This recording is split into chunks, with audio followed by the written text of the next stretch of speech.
Hello, greetings and salutations, good friends. I am so happy to see you all. We have a number of folks out tonight.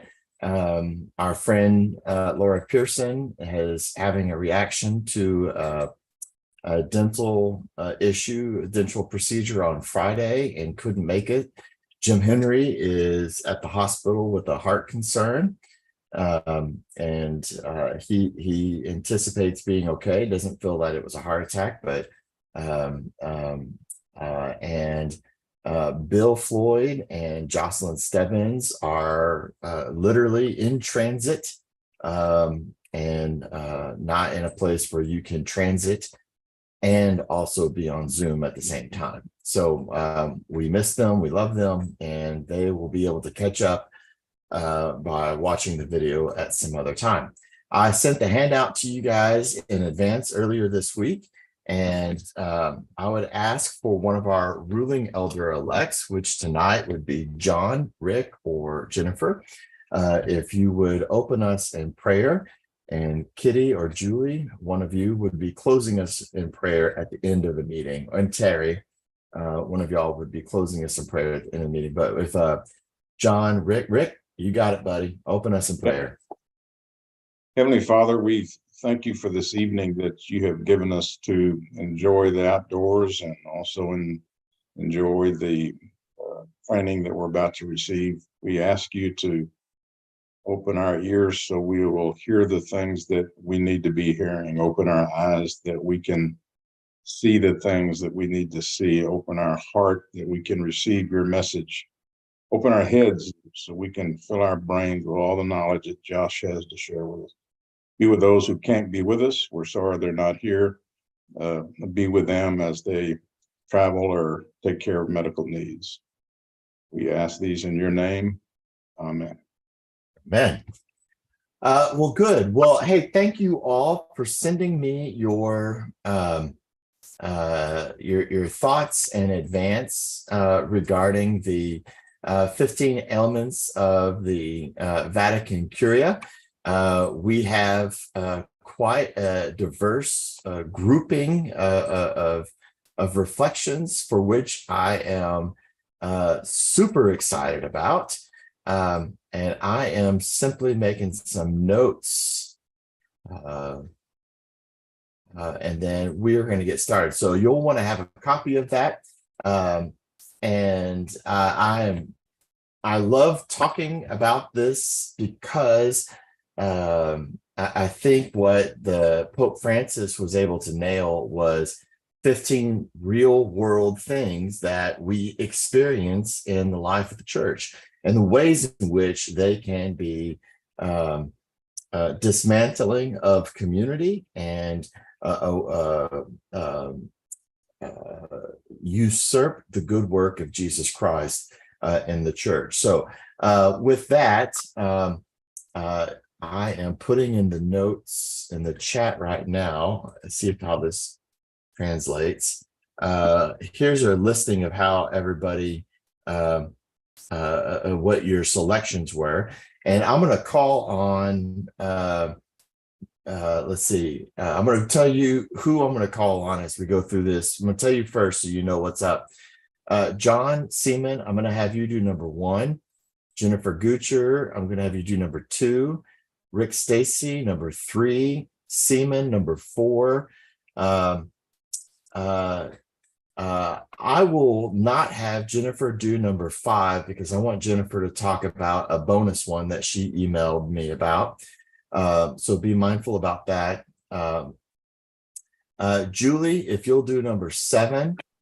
Terry, if you'll do number 9. Kitty, if you'll do number 11. And Terry, I won't have you. Well, Terry, you can pick between 9 and 13. And basically, I just want you to say, why did you pick this one? And how do you see it as one of the 2 more dangerous aspects ailments within a church community. So, leading off with John Seaman for number one, the sickness of considering oneself immortal, immune, or indispensable. Why did you select that one? So this one, I'll read the rest of it too that was on the sheet, because when I looked at it, that was it goes a little bit beyond the title. Okay. And the part that caught my eye was a church that is not self-critical, that does not stay up to date, that does not seek to better itself, is an ailing body. And so the part that struck me is, not up to date, not self-critical, seek to better itself. And looking sort of at our denomination, when I looked at all of these, I sort of looked at it from our denomination, because there's a lot of churches out there. And I sort of latched onto the idea of the reformed, constantly reforming, in light of the Word of God. But for us, I mean, if we lose that second part, the constantly reforming part, then that's not who we are, or chosen to identify ourselves as our denomination. And so that's sort of the spin that I took on it. Got to keep current. I mean, all you got to do is go back in the Bible and, look at all the stuff that was supported, in words that in the current, in their current context, that we couldn't do today. So got to keep updating. Yeah, thank you. And I think that one of the other ways you can look at that is calls change. There is the general vocational call of the life of discipleship as a Christian, but as the world changes, our call to ministry grows, evolves, reforms as well. And I think the self-critical session or council of the church is one that is saying, are we ministering faithfully to the context that has changed around us? And our session will be examining and asking that question at the end of this month at a session retreat. And I thank you for mentioning that. Let's see. Jennifer Gucher, if you would do number two, Marthaism or excessive industriousness.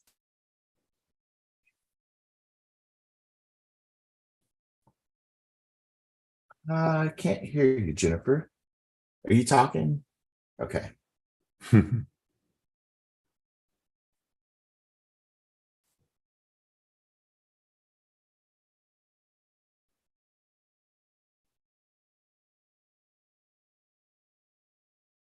Right now.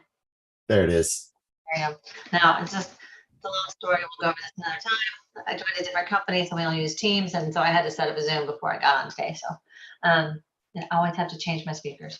So number two, I guess it hit me because it's personal. It's something that I've fought with for a long time. I see it with a lot of people that I know. You have work that pulls you. You want to excel, or you want to grow, or you want to do better, and they pull on you.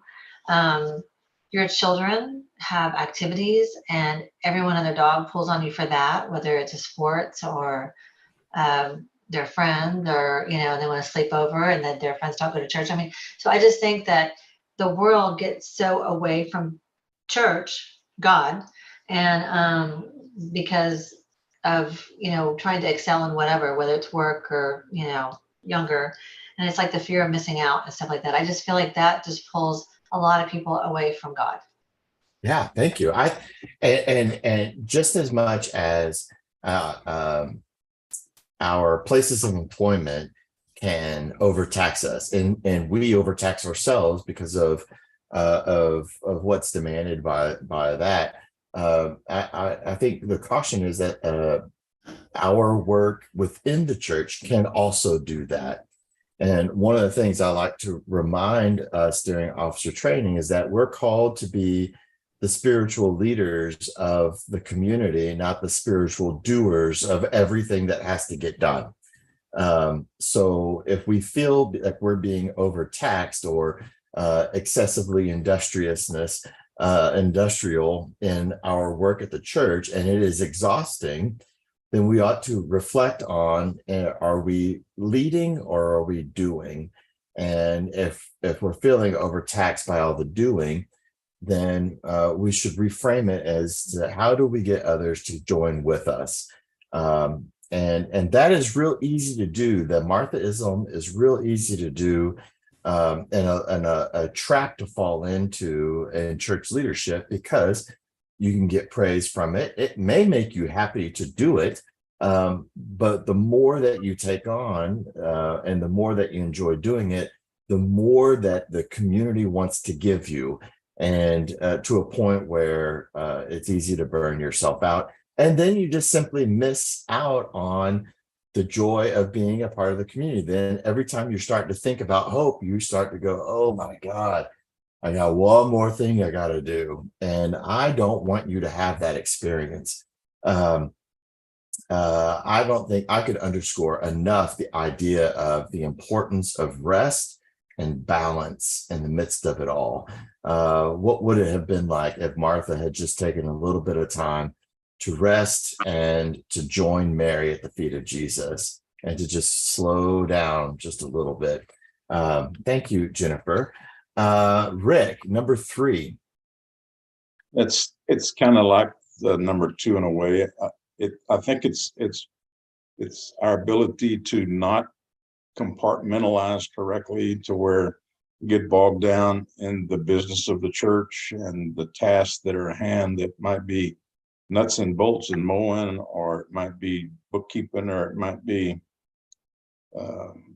it's non-spiritual, non-missionary type tasks, that we might lose that inner drive that is what got us in church in the first place, and got us interested in doing things for the church.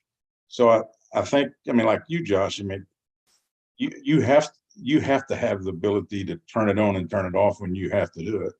And I think that sometimes maybe we're not trained as well, we're not used to it, and you can just get bogged down in those details and kind of lose focus of what we're really there for in the long run. Yeah, thank you. I think the idea of balance comes back into play here as well, and it is. I hadn't thought of it in the term of turn on, turn off. I had just left a meeting this afternoon with a young couple who want to join our church, and I was answering questions about it, this, that, and the other, and talking about hope, and then I got in the truck to drive home to get here in time. And I was listening to heavy metal the whole way. And I was like, yeah, and I had it on very loud. And I thought, as I was pulling in the driveway, about the whiplash aspect of that, the turn it on, the turn it off. And that felt really good to me, to have an outlet that was recreative, and life-giving to me, that really has nothing to do about my vocation or the work that we do. And I think that if my brain only ever kept churning the work of the church, or only kept churning the business of the church, or the church matters, then it's going to miss out on these other aspects of life, or it will just be so hardened that it may miss out on the presence of Christ and those who are around us. Thank you. Simon, I'm going to come back to you. The element of excessive planning and functionalism, and I find it great that you chose this one. Well, because I thought of 2 different mantras that we have in my business, which is don't let perfect be the enemy of good enough. The other one is don't fall into paralysis through excessive analysis, or just paralysis by analysis, or analysis paralysis, whatever. Figure out where you want to go. You don't have to, have the perfect plan to get there, because the perfect plan never is ever what you end up executing anyway. But especially again with an eye towards reformed, constantly reforming. You don't have to have a perfect plan. You don't have to have perfect discernment in what you need to do, or I mean, how you need to do something. Have an idea of what you want to do and move towards that. And then along the way, you set up points where you check your work or whatever. Do a little bit of azimuth, recorrection or whatever. But if you, and which for us, especially as Presbyterians, I mean, the old joke about, well, what do we want to do? Let's form a task force. But that's okay if that works. But, you don't have to have the perfect plan to go out and start doing good, Yeah, I thank you for that. And I feel like I think it was you who taught me the idea that how's the expression go? Or you taught me, John. It was this idea of everybody's got a perfect plan until they get the first, Oh, that's what knock in Mike the Tyson. teeth. No, that's Oh. Mike Tyson. Everybody has a plan until they get hit in the face. Okay. Like a fight plan. Yeah. And in the Army, it's your plan never survives first contact with the enemy. Yeah. Because then they get on. Yeah, and I think that's important. And I think similar, I shared with y'all, one of my guidelines is don't let logistics get in the way of a good idea. Be tethered to what it is that we want to accomplish, but also know too that we're going to have to ebb and flow as we get there. Just don't lose sight or be untethered from where we're trying to go. I think you see that in the Bible too. I mean, okay, God said, Moses, time to go. Let's get out of Egypt. But wandering around in the desert for 40 years, who had that idea? Who had that plan, right? Right. I'm going to come back to Jennifer Gucher, and Jennifer, with your permission, I'm going to paste that sentence in the chat that you sent me. Is that okay? So what she had said was there was one element of the church that Pope Francis didn't mention, and I think it's important to raise. So I'm going to have you unmute and just talk about it. And it was, I think the biggest issue is people turning away from organized religion because of pain it has caused them in the past, and Christians who have hurt them in one way or another. What are your thoughts on that, Jennifer? And you're muted, yeah. Well, Phoenix might understand this at some point, but for some reason, when someone asks you what your dad does and you tell them that he was a minister, they feel like they can tell you anything that happened to them. So in my 20s, and even now, just because I'm a Christian, if I talk to someone, they always give me an excuse why they don't go to church, or how they were hurt by the church, or how they were scared by the church, or whatever. So, I'm older. And so, when I was in the church, a lot of times, I think church has changed a lot, right? But, I remember going with a friend to a Baptist church, and they screamed at us, and that was scary, and so I heard people like, they just get told they're going to hell, or they're horrible, or, all that kind of stuff. So I think a lot of times the church has scared people or turned them away for different reasons. And so I think sometimes, and then I think Christians, a lot of times, we're human, but we're put up on this pedestal that we're supposed to be perfect, because we have so many faults, and we hurt people. And when we hurt people, they go away from the church, and it's just hard. I just think that's hard. So Yeah, I thank you. And and for those of y'all who didn't know, Jennifer is a child of a pastor, is a pastor's kid, much like Phoenix is a pastor's kid. And so there is some experience that comes along with that.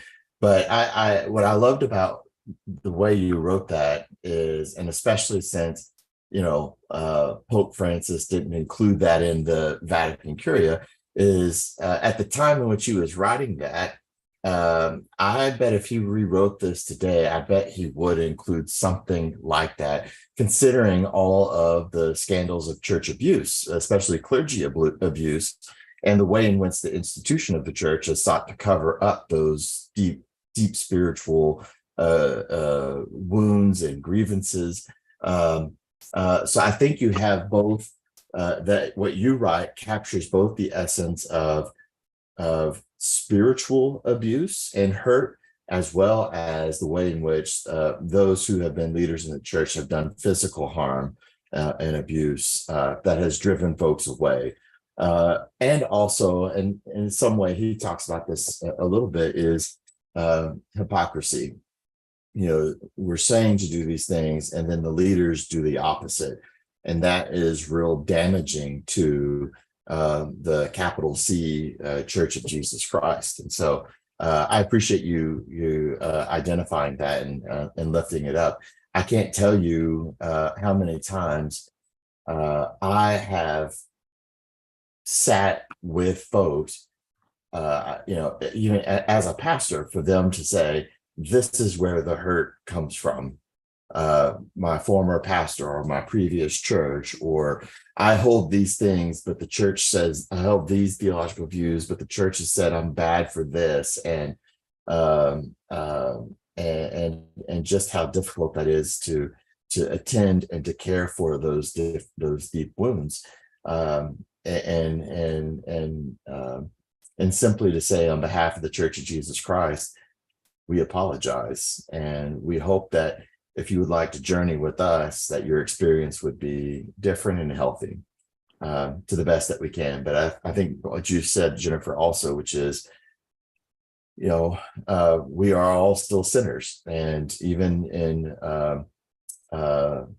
overt ways or omissive ways, we can still cause hurt, even when we're not trying, just because of the nature of all of these items here, that these ailments that Pope Francis has identified. So thank you for that. Let's see, I'm going to move on to number 7, the ailment of rivalry and vainglory. Julie, you had suggested that one. What were your thoughts on that? Number 7. I was just thinking that we all come from different backgrounds, different educations, different life skills, and we all have different viewpoints, I think, on how things should be done and what we can contribute to, our positions in the church. And I think it's important to listen if somebody has an opinion that's not your opinion, because they're coming at it from a different experience and a different way of looking at a problem. And I think if we get to the point that we're prideful and we think maybe we've been in the church longer than anybody else, and we think that we have all the answers and aren't open to new ideas and a different perspective, I think that would be bad for the church to shut down new viewpoints and new perspectives. Yeah, thank you. I remember when we brought on our previous associate pastor, Pastor Joel Moody. And Joel, for those of you who knew Joel, is so sharp, so critically intelligent. And I loved having debates with him on theology, on language, on life. But I also appreciated that while he knew he was smart and intelligent, he also understood too that wasn't the chief end to lord over other people. Right. He appreciated being in dialogue and listening and trying to consider. He was one of the best I've ever met, that he really meant it when he said, can you tell me a little bit more about how you came to that idea? Or what do you mean by that?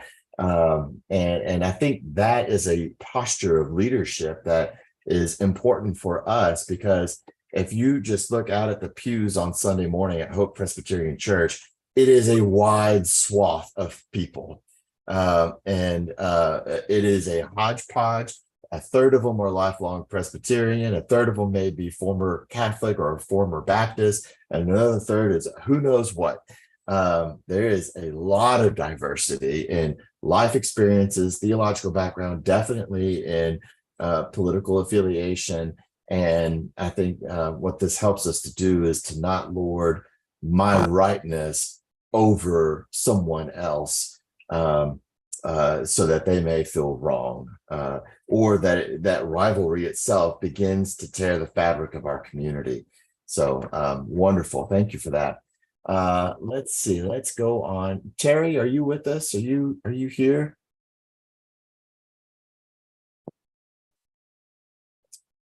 Well, there were a number of you, Rick, Terry, Kitty, Julie, who chose number 9, chatter, grumbling, and gossip. And Kitty hasn't done one yet. So Kitty, you want to pick up on that one? My experience really came from when I was teaching in our group of teachers, and then from the hospital, working in the hospital. And I found that gossip was prevalent in both places. And I could see that it could be that way in a church as well. And so I chose that because of that. They get so caught up in that, they take sides, and then you have a divisive group of people that aren't working together for a common good, Yeah. Thank like you. the Lord's work. Yeah, thank you. I think there's a lot of sharp words in this article. This one cuts. Chatter, grumbling, gossip. This is a serious illness that begins simply, often just in the form of having a chat, and takes over people, turning them into sowers of discord like Satan. And in many cases, this is where it gets chilly. Cold-blooded murderers of the reputations of their colleagues and brethren. It is the sickness of the cowardly who, not having the courage to speak directly to the people involved, instead speak behind their backs. Ooh, ooh. It's tough Have language. have any of you felt the cold stab of gossip? Sure. Most everybody has. And you think this one, given Pope Francis' background in Argentina, back in the 70s and 80s, might have, cut him deeply too on this one. You feel like it's almost personal. Yeah. With him, like he tried to bury it in number 9 instead of putting it first. Yeah. Yeah. Rick and Julie, you also picked that one. What are your thoughts on that? There's 2 parts to that. One is that person that initiates the gossip and tries to drag you in the parking lot. But you as the listener have a responsibility as well to politely, gently say, really, you need to be talking to Josh about this. If you have an issue, I'm not the one you need to talk to. You need to talk to Fred, or you need to talk to someone. So I think we have an obligation to do that as well. Yeah, you have an obligation, and you have my expectation that you will do that as leaders of the church. And oftentimes it's not me, it's the right person in the right committee or commission. So it sounds like you have something that you want to say about stewardship. They meet once a month. Let me connect you with the elders for stewardship.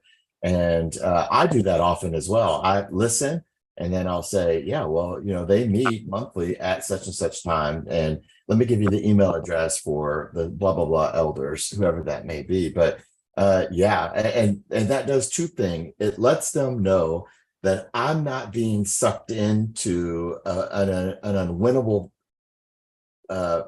balance between 2 entities. And it's helping to set up a healthy boundary of communication. I'm happy to listen, but whether I hold and share the view or not, the appropriate way, the healthy way for us to have communication is through the various channels. And Julie, you also picked this one. What you have any thoughts you want to add? Well, I just think in any organization, a church, an office, the PTA, anything that you're part of, if you don't take your disagreements and your displeasures with how things are going, if you don't speak up and make it known in public, but just go to person A and person B and, just try to foment unhappiness and rebellion, that's not the way an organization needs to run, and it will destroy any organization. Yeah. So prior to the article, the way I would tell the leaders in officer training is gossip is the black plague of death in a congregation. And what I would add to it now on the backside of the pandemic is gossip is the black plague of death in any congregation, and healthy functioning leadership are the vaccine. And so that we are aware of the ways in which we are not to participate and to engage in. But that also doesn't mean that we just obfuscate our responsibility, that if there's some concern that needs to be elevated, that we grow the courage to address it, but address it faithfully. And either not let it sit and brew, but also not to participate in and to foster. So thank you for that, y'all. Let's see, let's move on. Just one quick, Go ahead. this one, Josh. The thing I would have thought that the Pope may have also focused on here is if you're, chattering, grumbling, gossiping, spreading rumor, you're also judging, because a lot of those conversations are very judgmental. And, I would have thought they would have worked that around to, the line about Jesus didn't come into the world to judge it, he came to save it. And so, you shouldn't cast the first stone, even in gossip or that kind of discourse. Yeah, well, I think if you are grumbling out in public in front of others, then, and you are a leader, we work as a group, we make decisions as a group, and we strive to be faithful as we are led by the Holy Spirit in a posture of discernment. We take a vote, we vote as a group. Sometimes that vote goes our way and sometimes it doesn't. But the idea of being a part of the process is to not then go out and be the grumbler for the world to see and say, well, I told them, so I knew I was right and I was wrong. I voted against the such and such thing. We rise and fall together as a group, and we stand behind, once the decision is made, we stand behind it. And because to do otherwise is to plant those seeds of discord within the community, which begins to fracture us as a council, as a team. Let's do a couple more. Kitty, if you'll do number 11, the disease of indifference towards others. You don't remember that one? I do. My internet is going in and out, so I'm only Okay. catching a little bit. Okay. I think when you go in the workplace or any organization and you're only thinking of your work, not listening to other people, being indifferent to them as to what they have to say or contribute, then creates problems. Cool. Thank you. Yeah. I think it's really hard to be a Christian leader and to embrace indifference at the same time. I think part of what Christ is calling us to do is to explore, if not empathy, to explore sympathy with others. And I think that, again, John goes back to this idea of suspending judgment and as we do the good work of working with God's people. I will pick the last one of the night, and that is number 12, the illness of the funereal face. Anybody have to look up the word funereal face? No. John, were you going to say something? I just misread it as funeral, but it had the same effect. Yeah. Yep.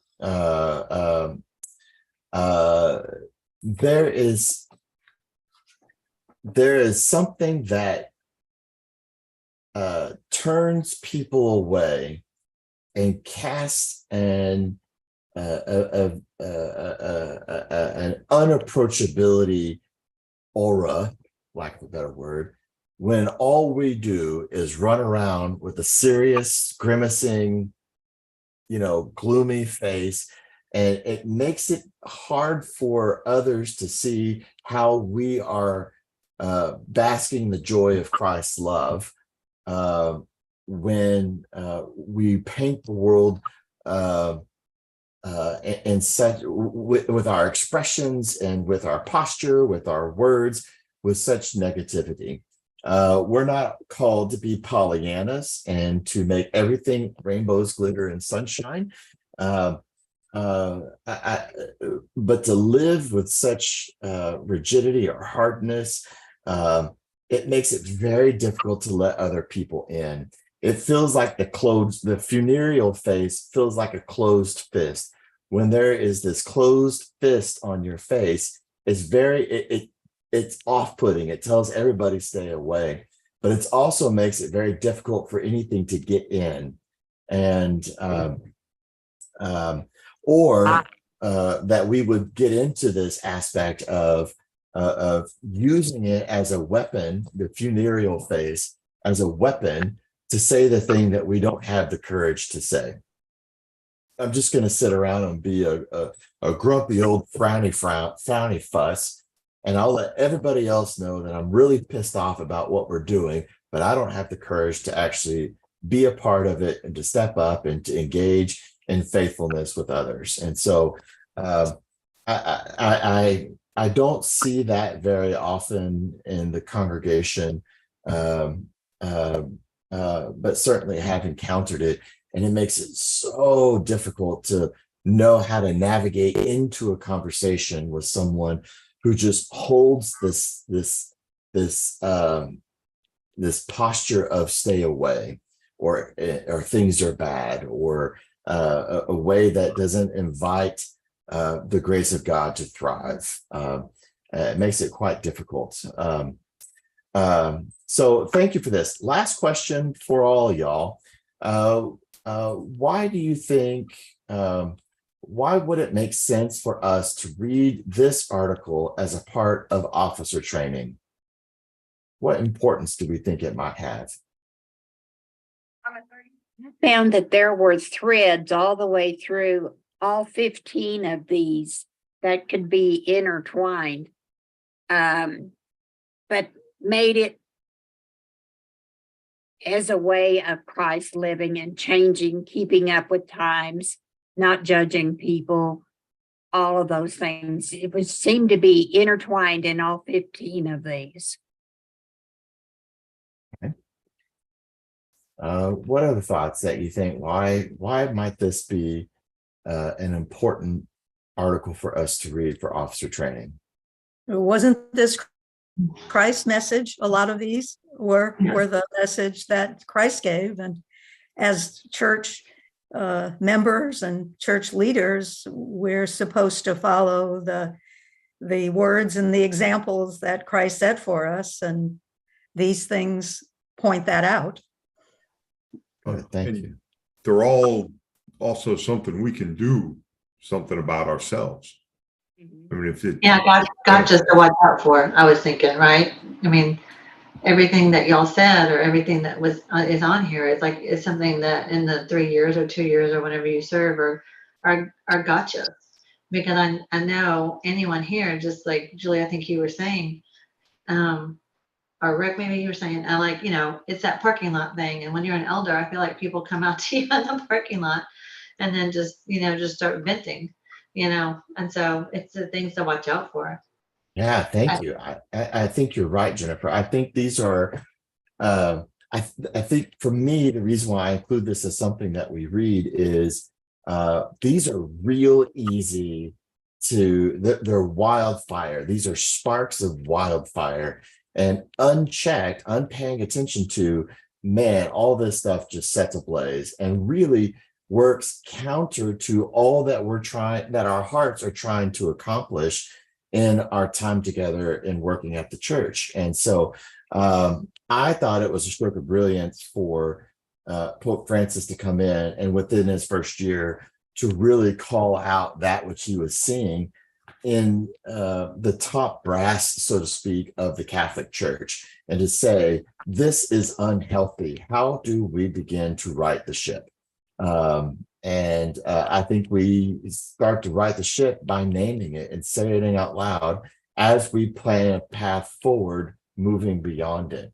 And I think that would be important for us. You know, I could imagine unchecked a lot of these issues having their day in the sun and none of us being able to say, oh, well, that's what this is. We just feel uncomfortable and it may cause us to shut down, retreat, and then pull away from engaging with the team.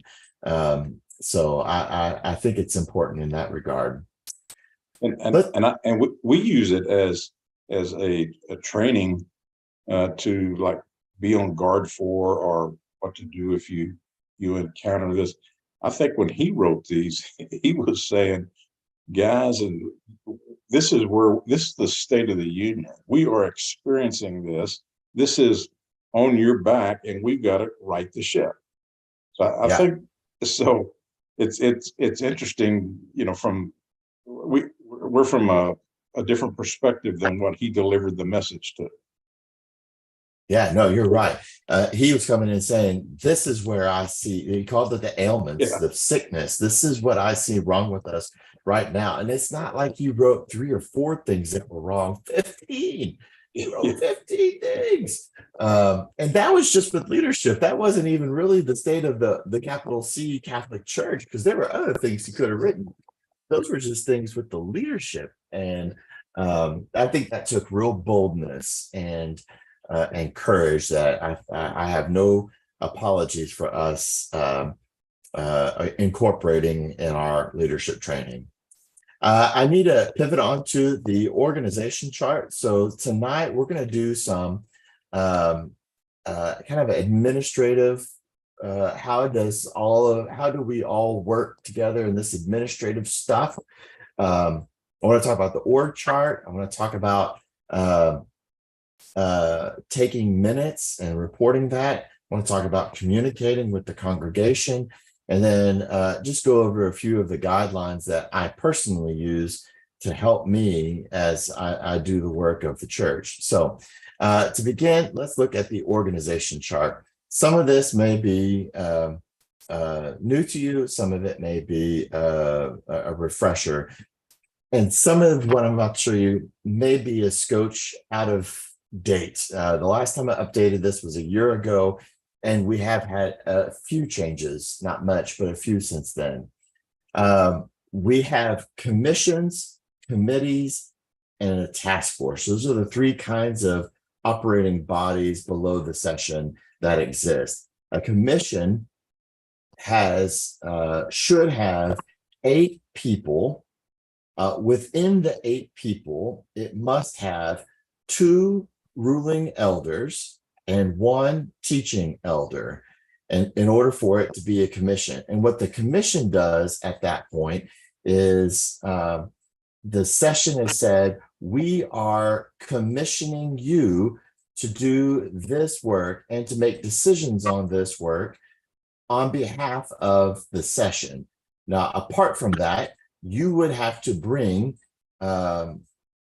decisions back to the session for us to decide. So let's pick on Christian education for a minute. If Christian education was not a commission, did not have the authority to make decisions on its own, every single teacher of every single class that we offer and every single class that we offer would all have to come to the session for approval. So we say, hey, we'd like John Seaman to teach this class on racism in June. We would both at the session have to vote to approve John Seaman.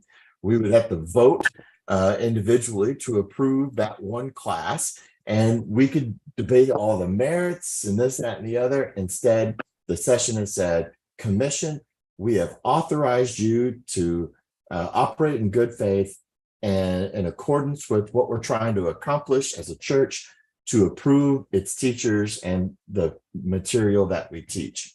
Now, they have to report that, of course, in their reports. And if the session wanted to veto or override, they could. But otherwise, we've commissioned them to make those decisions. Now, a committee usually has a minimum of 6 persons, one of whom is a ruling elder of the session. So, for example, the Hope Children's Center has been a committee, which means that they are not authorized to make decisions about their budget, their personnel, their vision, their mission, apart from the approval of session. Last month, we voted to convert them from a committee and to a commission. And so now they have 2 elders and 1 teaching elder that's assigned to it. And later this month, I will be asking the session to approve what is it they are really authorizing the HCC commission on behalf of the session. It really increases the efficiency of the work of the session by having these commissions. Where do you get the second elder? You pull one from Christian Ed? Look right next to his name is Rick Stacy. Yes, pulled it from Christian Ed.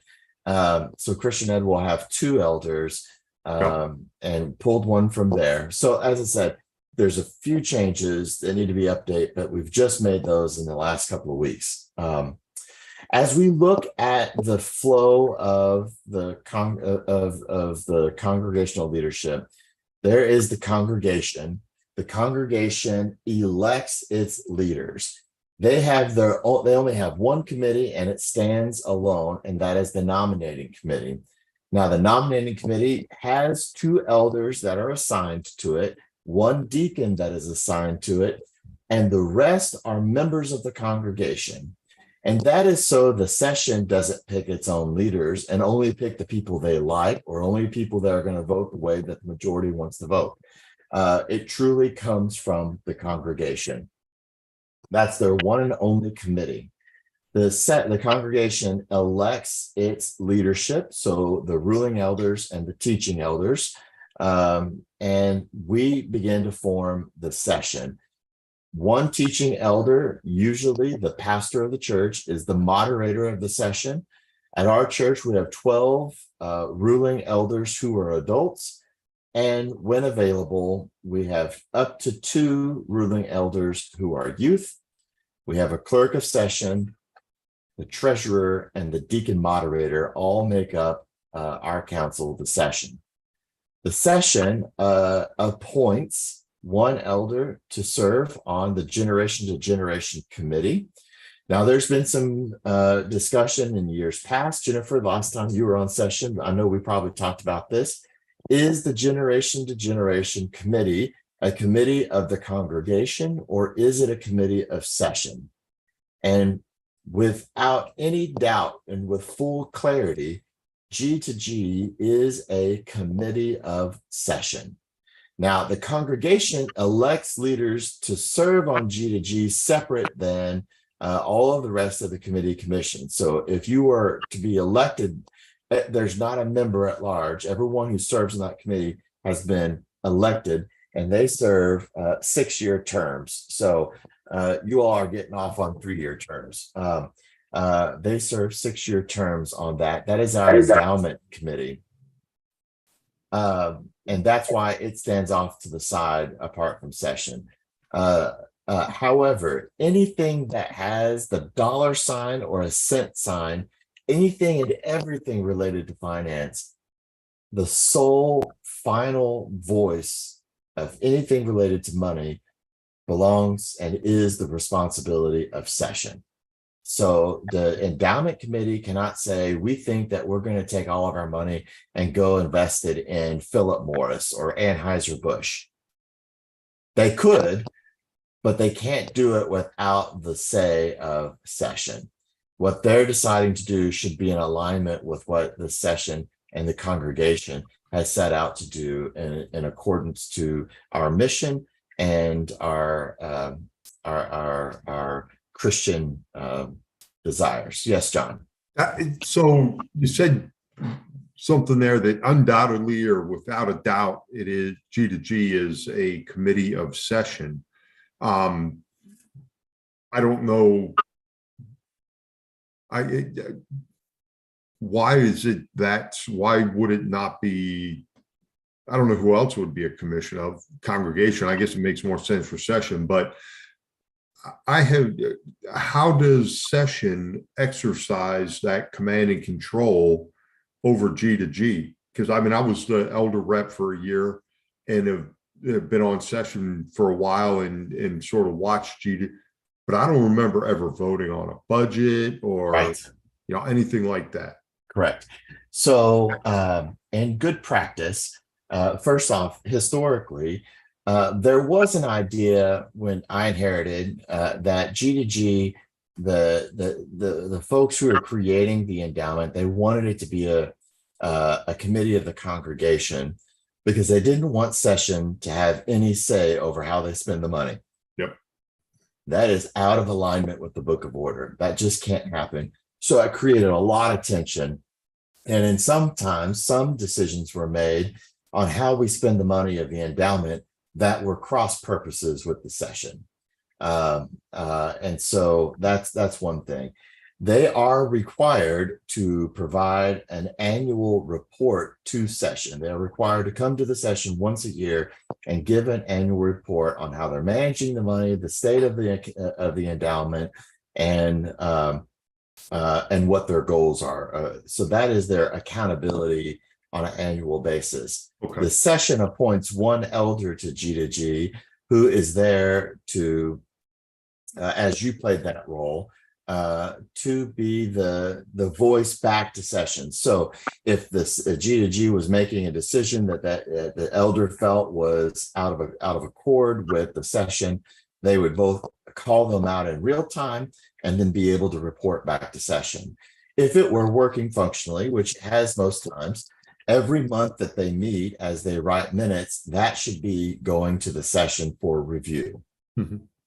And if, let's say, Rick had a problem with something they said in the minutes, Rick could bring it up at the session meeting, and either we would attend to it or we would say, Rick, you need to go talk to the chair of the committee. Okay, great. Rick? Do you know, Josh, if they have a different structure as far as either with the IRS or with, different than what the church structure is financially? No, I don't believe that they are. They are not a separate entity. So first off, they are under the umbrella of our 503c.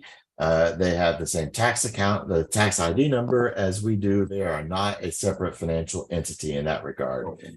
Our investments are in the Texas Presbyterian Foundation, Texas Presbyterian big fund, and it's diversified within that as well. But they're not a separate entity. Okay. There Good. are some churches that do have endowments that are a complete separate financial entity that has a board of trustees of that endowment.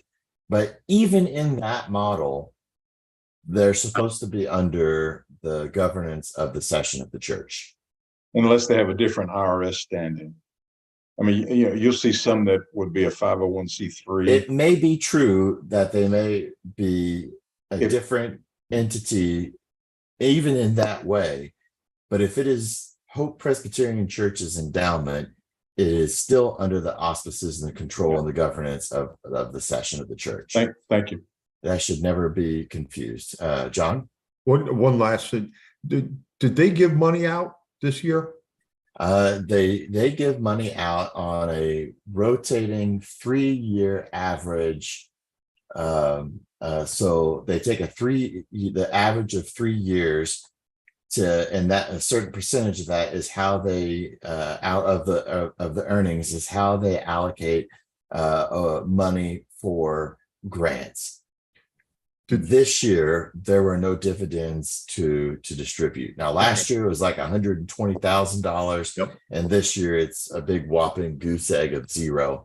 Yep, So they knew this was coming, and we've seen it with the market in that regard. I'm not going to go through all of these, just simply to show you where some of these things are, how they're structured, and how we staff them with different elders. The Board of Deacons, it's colored as a commission, even though we don't call them a commission. And we don't assign an elder to them. The Board of Deacons is, in fact, a commission in the sense that the session has commissioned the deacons with the compassion, care, and fellowship ministries of the church, full stop. And so compassion care teams, fellowship, Men of Hope, the remembrance team, Stephen Ministry, those are all under the umbrella of the diaconate. And they have that sole charge and are commissioned to carry out those things on behalf of session, which is why they submit reports to session. We read and review it, etc. For the hierarchy of the employment structure, at the head of the church is Jesus Christ, the Trinity, the congregation. And from the congregation elects its leaders for the session, and the congregation elects its pastors. There are some weird dotted lines here, and I want to try to explain why. I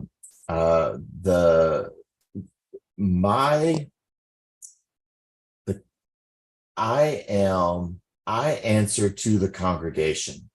So the session does not have the authority to fire me. Only the congregation could do that. However, what the session has asked is our ruling elders to serve as my direct report on their behalf. So the little weird dotted line for both the associate pastor and myself is that our direct report is the session. And in that way, the session has even formed a smaller group, the personnel committee, to also serve as a direct report. So Pastor John and I directly report to the personnel committee on a monthly basis, and also to session on a monthly basis. It's weird. I get it. But when there are concerns or when there are issues, we work it out with session, but our penultimate report is the congregation, as they are the ones who have elected us, separate and apart from the ruling elders that they elected for session. Within our church, and again, we need to do some updating on this, the senior pastor is a somewhat direct report for the associate pastor, the day-to-day direct report, if it were. But the associate pastor also has direct access to the personnel committee and to session. That isn't always the case in churches. Sometimes the personnel committee becomes something that is not available not only to the associate pastor, but to none of the other staff. And therefore, the personnel committee becomes sort of the senior pastor's executive committee. I don't know that that's a healthy model. In our church, the way that we've structured it is on the personnel. If you are a member of the personnel committee, you are assigned members of the staff that you are to visit with at least on a monthly basis, as a just checking in, so that the members of our staff know they have access to the personnel committee if they need it. Currently, the associate pastor oversees the child care coordinator, child care worker.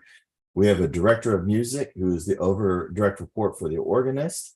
The assistant director of music reports to me. The office manager reports to me. Financial administrator reports to me. Facility supervisor, we currently have two facility support staff or custodians. They report to facility supervisor, who reports to me, and the preschool director or the school director, HCC director, also reports to me. But all of the teachers report to the HCC director. So I do not meet with any teacher related regarding employment things at all. Zero, full stop. I only visit regarding employment matters with the director, and the director has direct access also to the personnel committee and for support as well. Let me stop the share. Any questions about the organizational chart of our congregation? Hearing none, let us move on.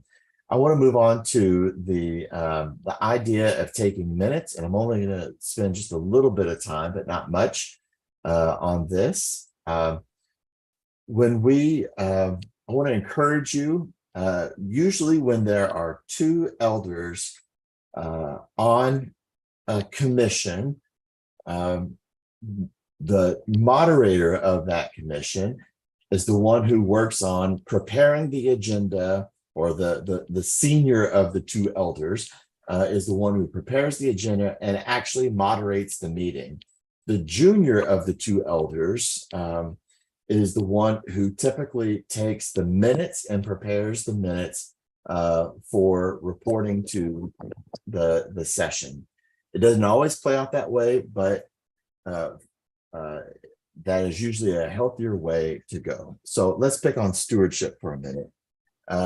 Once Jennifer Gucher is installed and begins attending the stewardship meeting, Dave Kripe, he'll be moving into the moderator role, will set the agenda, moderate the meetings, and be that primary point of contact during the meetings until that changes. Jennifer will do the minutes and et cetera. Rick Stacy is coming on to HCC. He'll be that junior elder, so to speak, and he also will do the minutes while Arthur Yee sets the agenda. John, you and Kathy is going to be the moderator, and you'll do minutes until that time. When she rotates off in a year, you'll become moderator, and then that junior elder will do minutes.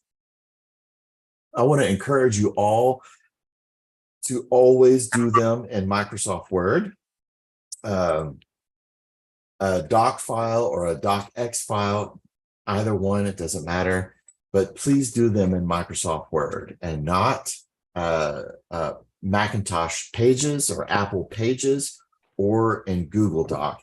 Now, you may want to do them in a Google Doc for your committee, whether that is for the agenda or for the minutes, and you're working as a team. But when you go to submit them to session, please have them in a Microsoft Word document. And a way in which we name them is the name of the committee or commission, the date, and whether it's the minutes or the agenda. This helps us with filing all of the things that we get every month. Keep it simple, Times New Roman, 12-point, single space. You don't have to get flowery with it. Be cautious, be incredibly cautious about the spelling of names. Sometimes Sarah is with an H and sometimes Sarah is without an H. And I promise you, it makes a difference to them. So double check the spelling of names. The directory is at the palm of your hands. It's online. We can look those names up. The minutes of a meeting has some general movements. Now, it may not, the minutes may not look like the agenda, but we want to keep it simple.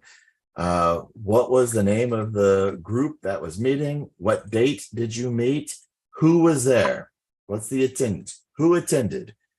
Keep it simple.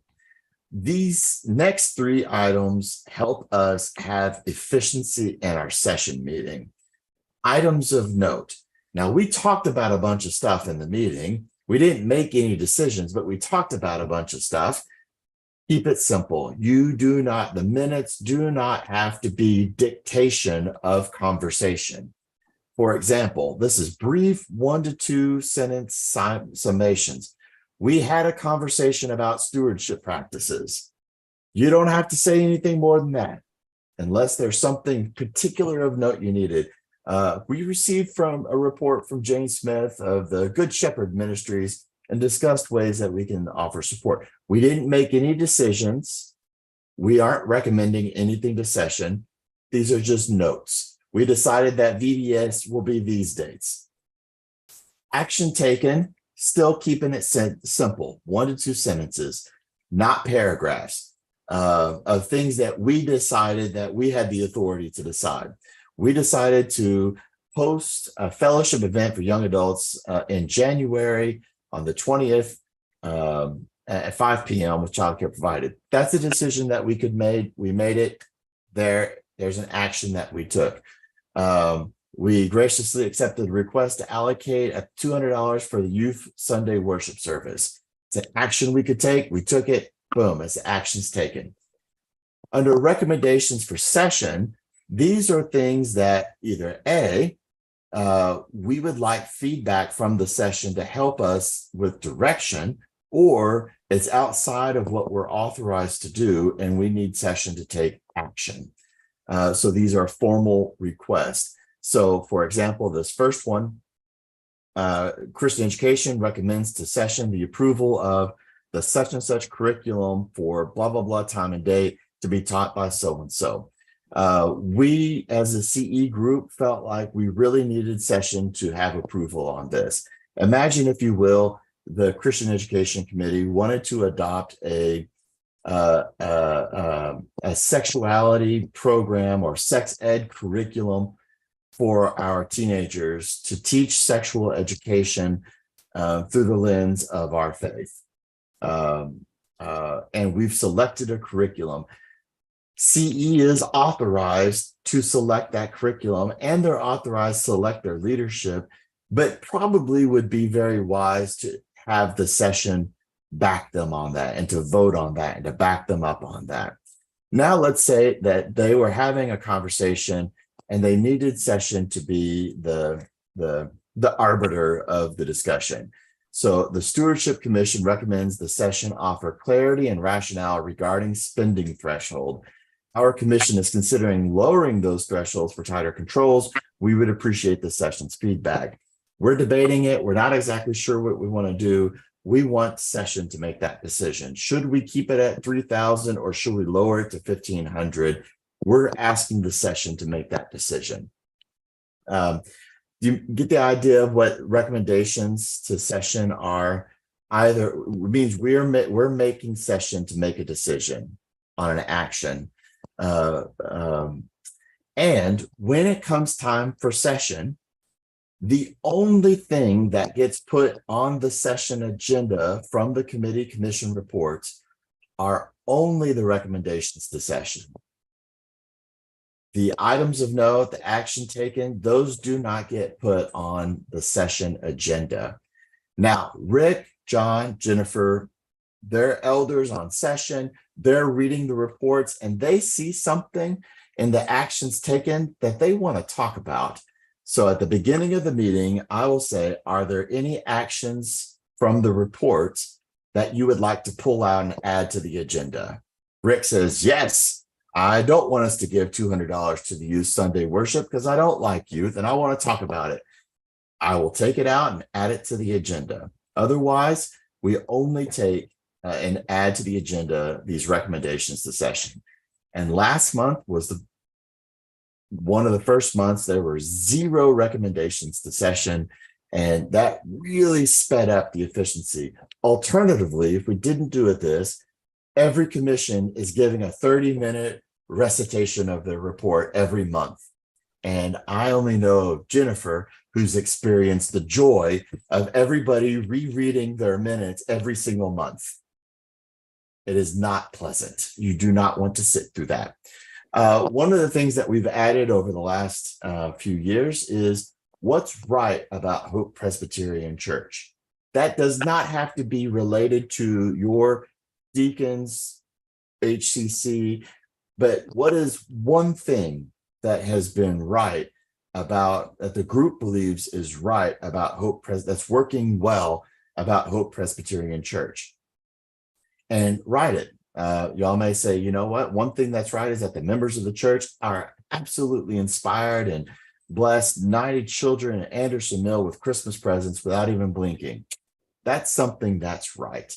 That is different than commendations. Commendations are to be expressions of gratitude and appreciation that are relevant to your group. So the deacons, if they want to say thank you, we especially want to say thank you to list the names of those who were volunteers for the so-and-so funeral, then do so. These are, we should always be able to come up with what's one thing that is right. And every month, every group ought to have something that they're saying thank you to for something. Because we never work alone. We never work in silos. We always have some way to say thank you. The what's right and the accommodations are published in our monthly newsletter. And I promise you, the members of the church read it. You are all ones who probably read it. It is fun to be able to see what the community is saying, what is right about hope. And we ought to do a better job of promoting that rather than just in the one source, the newsletter. Make sure you include what the next meeting date is, who wrote it, and then we're going to send it on to session. This is just a simple template. So for Rick and John and Jennifer, y'all can copy and paste that in Microsoft Word and off you go. I want you to read through this on your own, but the idea of communicating, oh, sorry, Rick, go ahead. Question, up on 3, or is it 2 or 3 action taken? Yeah. Do you need Robert's rule? You know, like somebody made the motion and No. Keep it simple, silly. I'm all about the keep it simple. No. It's totally, when it comes to actions taken, the only thing that you might do according to Robert's rules is if somebody wants to lodge an objection. Let's say John's a no vote and he wants the minutes to reflect that he voted no. I personally have never understood that. But according to Robert's rules, you all have the right to have your objection noted in the minutes. Aside from that, no, we do not have to have it. So do our working notes that might include that type of stuff, are they recorded anywhere, or is that just mine to file away or throw away? I'm the kind of guy who doesn't throw anything away. I promise you, I go back to my notes from 9 years ago on that one conversation I remember us having, and I will pull up, this is what we said. They're not the official notes. They're just my journal, they're official minutes. They're just my notes that I took. So I never throw anything away. So they don't go, but they're not filed anywhere. Not with Just the institution. Just these minutes. This starts in June, That's right. not in May. Well, you, Rick, will probably start in May with me. I will work with you in May. And I'll talk to you more about that. Since all things are new with the Hope Children's Center Commission, the HCCC. God, that's horrible. When it comes to communication strategies, and I want you all, including the ones who are going to be watching this video later, to hear this. It is very likely I will not announce events from the pulpit.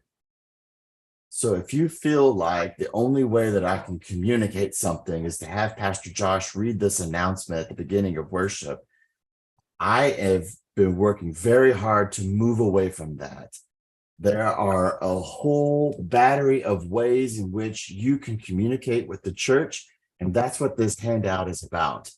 But asking me to read it or to give an announcement, or that you want to give an announcement at church, I have moved away from that. It is very rare that I am doing an announcement for the blah, blah, blah at the beginning of worship.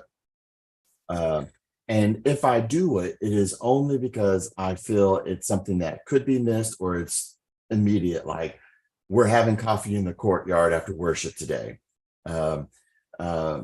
So I want to encourage you with planning, no matter whether it's the deacons and it's the fellowship committee of the deacons, no matter what it is, we always must be thinking 6 weeks out. Be thinking 6 weeks out.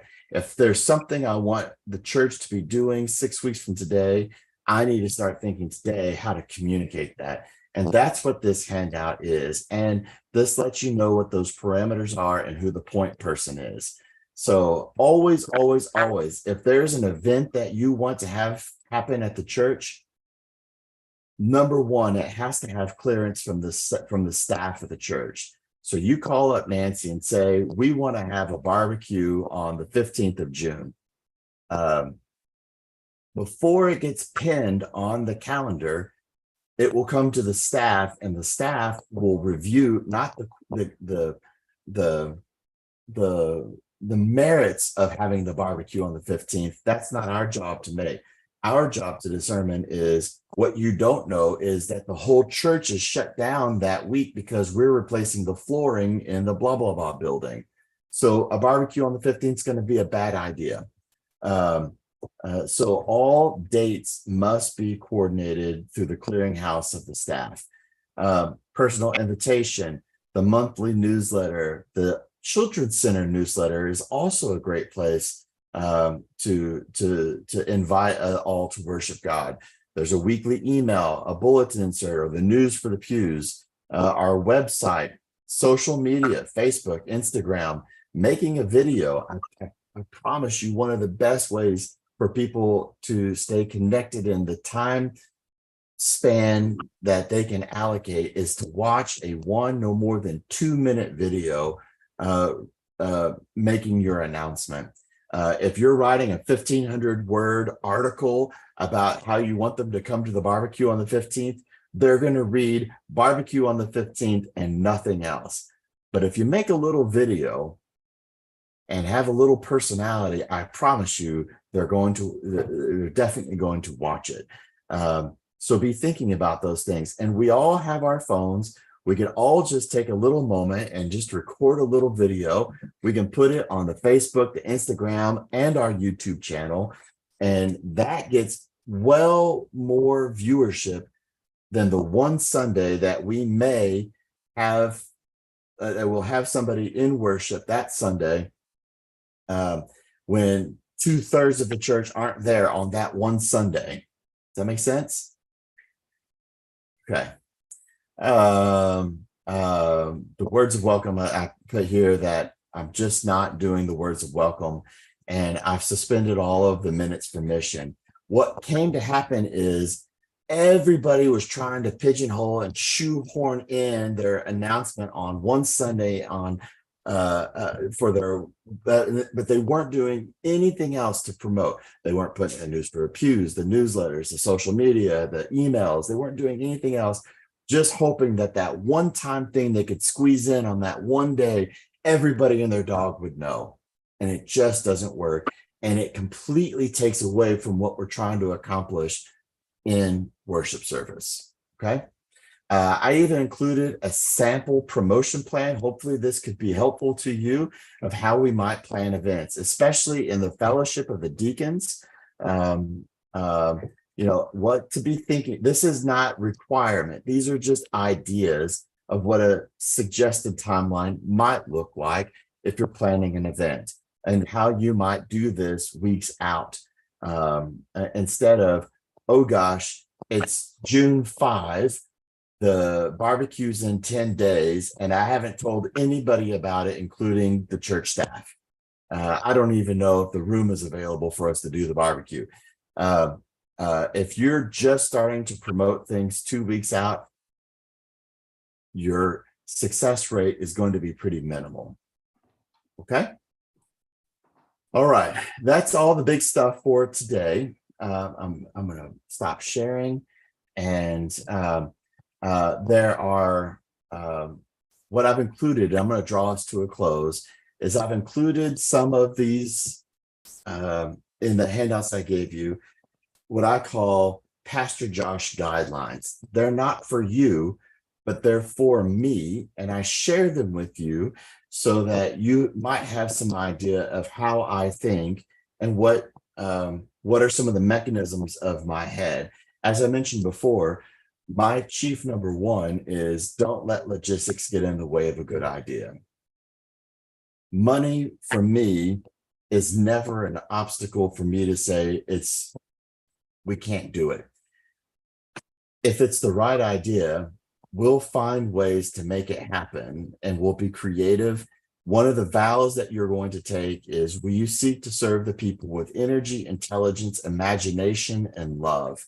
And there's a project I've been working on since last September. I have come up with 5 different ways to fund the project, and all 5 ways have failed.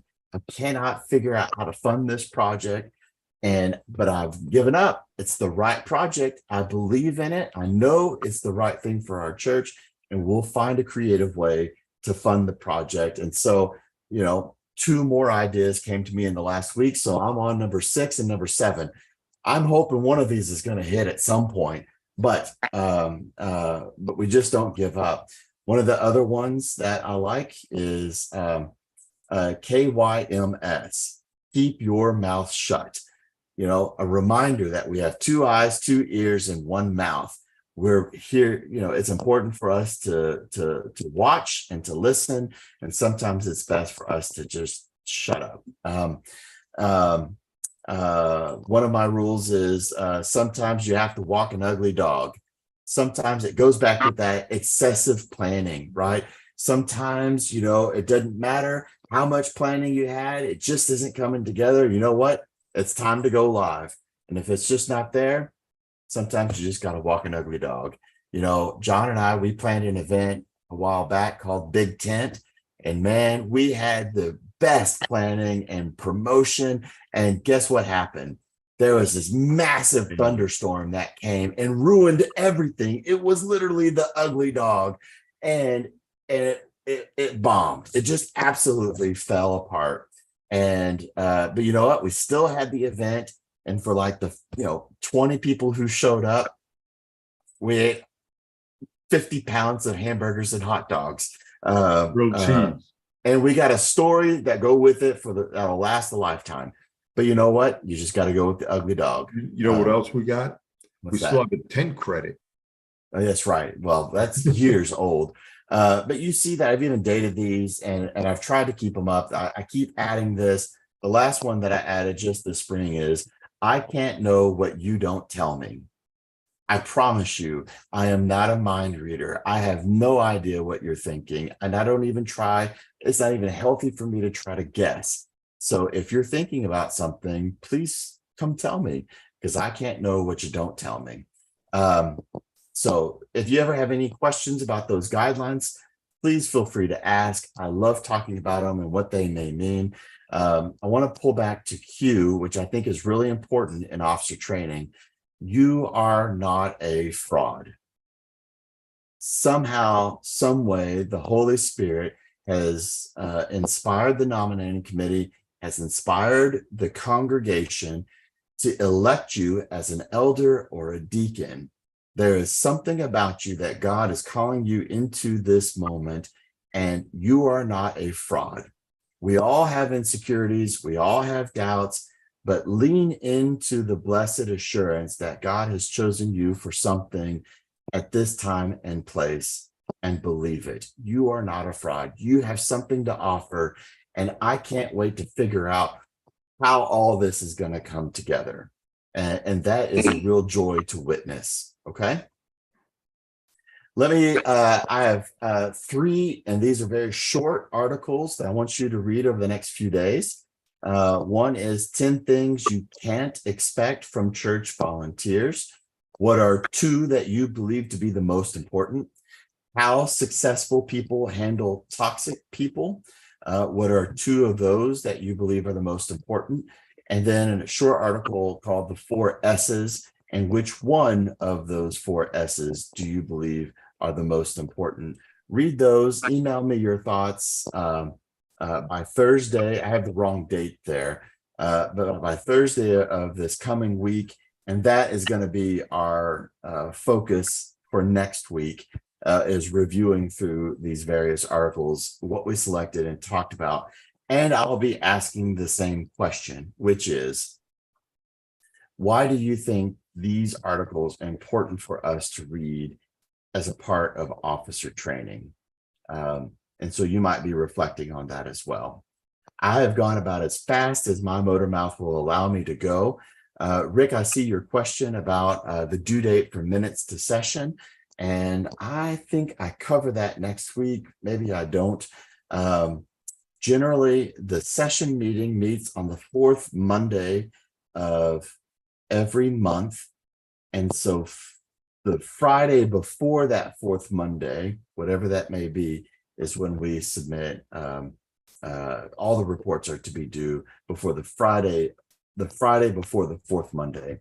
Sometimes that's the fourth Friday, sometimes it's the third Friday. It's weird, but it's the Friday before session meeting, is how that works. Questions?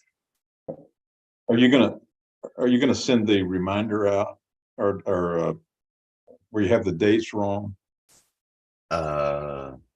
Which dates?